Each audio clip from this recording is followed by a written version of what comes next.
कहानी का शीर्षक है घोर लापरवाही। मैं एक दुकान में खरीदारी कर रहा था। तभी मैंने उस दुकान के कैशियर को एक 5-6 साल की लड़की से बात करते हुए देखा। कैशियर बोला, माफ़ करना बेटी, लेकिन इस गुड़िया को खरीदने के लिए तुम्हारे पास पर्याप्त पैसे नहीं है। फिर उस छोटी सी लड़की ने मेरी ओर मुड़कर मुझसे पूछा, अंकल, क्या आपको भी यही लगता है कि मेरे पास पूरे पैसे नहीं हैं? मैंने उसके पैसे गिने और उससे कहा, हाँ बेटे, यह सच है कि तुम्हारे पास इस गुड़िया को खरीदने के लिए पूरे पैसे नहीं है। वह नन्ही सी लड़की अभी भी अपने हाथों में गुड़िया थामे हुए खड़ी थी। मुझसे रहा नहीं गया। इसके बाद मैंने उसके पास जाकर उससे पूछा कि यह गुड़िया वह किसे देना चाहती है। इस पर उसने उत्तर दिया कि यह वो गुड़िया है जो उसकी बहन को बहुत प्यारी है और वह इसे उसके जन्मदिन के लिए उपहार में देना चाहती है।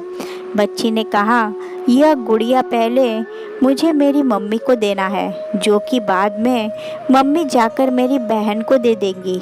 यह कहते कहते उसकी आंखें नम हो गई थी। मेरी बहन भगवान के घर गई है और मेरे पापा कहते हैं कि मेरी मम्मी भी जल्दी ही भगवान से मिलने जाने वाली है। तो मैंने सोचा कि क्यों ना वो इस गुड़िया को अपने साथ ले जाकर मेरी बहन को दे दे। मेरा दिल धक सा रह गया था। उसने ये सारी बातें एक सांस में ही कह डाली और फिर मेरी ओर देखकर बोली, मैंने पापा से कह दिया है कि मम्मी से कहना कि वो अभी ना जाए, वो मेरा दुकान से लौटने तक का इंतज़ार करे। फिर उसने मुझे एक बहुत प्यारा सा फ़ोटो दिखाया जिसमें वह खिलखिलाकर हंस रही थी। इसके बाद उसने मुझसे कहा, मैं चाहती हूँ कि मेरी मम्मी मेरी यह फ़ोटो भी अपने साथ ले जाए ताकि मेरी बहन मुझे भूल नहीं पाए। मैं अपनी मम्मी से बहुत प्यार करती हूँ और मुझे नहीं लगता कि वो मुझे ऐसे छोड़ने के लिए राज़ी होंगी। पर पापा कहते हैं कि मम्मी को मेरी छोटी बहन के साथ रहने के लिए जाना ही पड़ेगा, क्योंकि वो बहुत छोटी है, मुझसे भी छोटी है। उसने धीमी आवाज़ में बोला। इसके बाद फिर से उसने उस गुड़िया को गमगीन आंखों से खामोशी से देखा।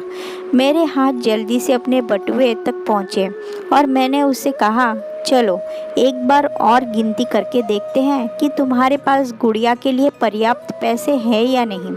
उसने कहा, ठीक है, पर मुझे लगता है शायद मेरे पास पूरे पैसे हैं। इसके बाद मैंने उसे नज़रें बचाकर कुछ पैसे उसमें जोड़ दिए और फिर हमने उन्हें गिनना शुरू किया। ये पैसे उसकी गुड़िया के लिए काफ़ी थे। यही नहीं, कुछ पैसे अतिरिक्त बच भी गए थे। नन्ही सी लड़की ने कहा, भगवान का लाख लाख शुक्र है मुझे इतने सारे पैसे देने के लिए। फिर उसने मेरी ओर देखकर कहा कि मैंने कल रात सोने से पहले भगवान से प्रार्थना की थी कि मुझे इस गुड़िया को खरीदने के लिए पैसे दे देना ताकि मम्मी इसे मेरी बहन को दे सके, और भगवान ने मेरी बात सुन ली। इसके अलावा मुझे मम्मी के लिए एक सफ़ेद गुलाब खरीदने के लिए भी पैसे चाहिए थे, पर मैं भगवान से इतने ज़्यादा पैसे मांगने की हिम्मत नहीं कर पाई थी।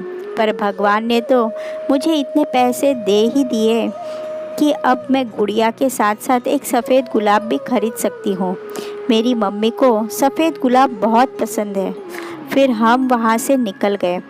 मैं अपने दिमाग से उस छोटी सी लड़की को निकाल ही नहीं पा रहा था। फिर मुझे 2 दिन पहले स्थानीय समाचार पत्र में छपी एक घटना याद आ गई, जिसमें एक शराबी ट्रक ड्राइवर के बारे में लिखा था जिसने नशे की हालत में मोबाइल फ़ोन पर बात करते हुए एक कार चालक महिला की कार को टक्कर मार दी थी, जिसमें उसकी 3 साल की बेटी की घटनास्थल पर ही मृत्यु हो गई थी और वह महिला कोमा में चली गई थी। अब एक महत्वपूर्ण निर्णय उस परिवार को ये लेना था कि उस महिला को जीवन रक्षक मशीन पर बनाए रखना है अथवा नहीं, क्योंकि वह कोमा से बाहर आकर स्वस्थ हो सकने की अवस्था में नहीं थी। दोनों पैर, एक हाथ, आधा चेहरा कट चुका था, आंखें जा चुकी थी। क्या वह परिवार इसी छोटी लड़की का ही था? मेरा मन रोम रोम कांप उठा। मेरी उस नन्ही लड़की के साथ हुई मुलाकात के 2 दिनों बाद मैंने अखबार में पढ़ा कि उस महिला को बचाया नहीं जा सका।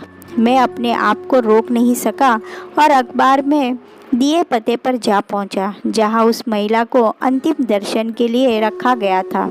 वह महिला श्वेत धवल कपड़ों में थी, अपने हाथ में एक सफ़ेद गुलाब और उस छोटी सी लड़की का वही हंसता हुआ फोटो लिए हुए, और उसके सीने पर रखी हुई थी वही गुड़िया।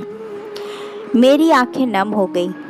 दुकान में मिली बच्ची और सामने मृत ये महिला से मेरा तो कोई वास्ता नहीं था, लेकिन हूँ तो इंसान ही। ये सब देखने के बाद अपने आप को संभालना एक बड़ी चुनौती थी। मैं नम आंखें लेकर वहाँ से लौटा। उस नन्ही सी लड़की का अपनी माँ और उसकी बहन के लिए जो बेपनाह अगाध प्यार था, वह शब्दों में बयान करना मुश्किल है। और ऐसे में एक शराबी चालक ने अपनी घोर लापरवाही से क्षण भर में उस लड़की से उसका सब कुछ छीन लिया था।